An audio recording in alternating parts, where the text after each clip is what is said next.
लगभग 150 साल पहले की बात है। ढोलकपुर गांव के एक कोने में एक परिवार रहता था। उस परिवार में था पीहू, उसका बड़े भाई साहुर और उनके मम्मी पापा। एक सुबह पीहू और साहुर घर के बाहर खेल रहे थे और अंदर उनकी मम्मी किचन में खाना बना रही थी। वो थोड़ी जल्दी में थी और तभी अचानक उनके कपड़ों में आग लग जाती है। वो चीख चीख के चिल्लाने लगती हैं। पीहू और साहुर मम्मी की चीख सुनकर भागकर अंदर आते हैं और जैसे ही मम्मी को जलते हुए देखते हैं वो चिल्लाते हैं, पापा जल्दी आओ पापा।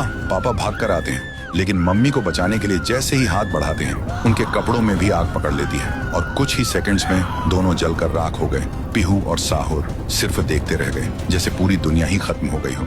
अब पीहू घर में अकेली रहने लगी और साहुर हर दिन खेतों में काम करता, सिर्फ इसलिए ताकि उसकी बहन भूख से ना रहे। एक पूर्णिमा की रात थी।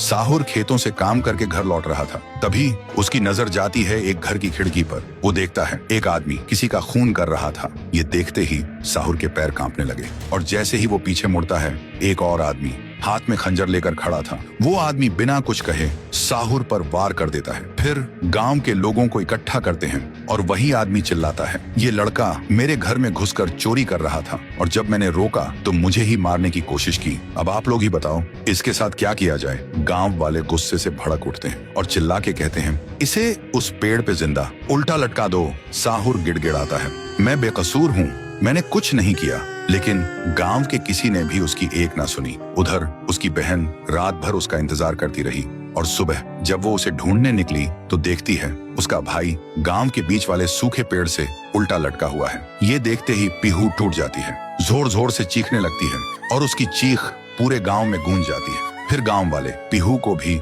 चोर का बहन कहकर गांव से निकाल देते हैं और तब से साहुर की आत्मा उस पेड़ के अंदर समा गई थी और पीहू गांव के बाहर एक झोपड़ी में रहने लगी थी। रोज एक पेड़ के नीचे बैठकर भीख मांगती थी, लेकिन कोई भी उसे कुछ भी खाने को नहीं देता था।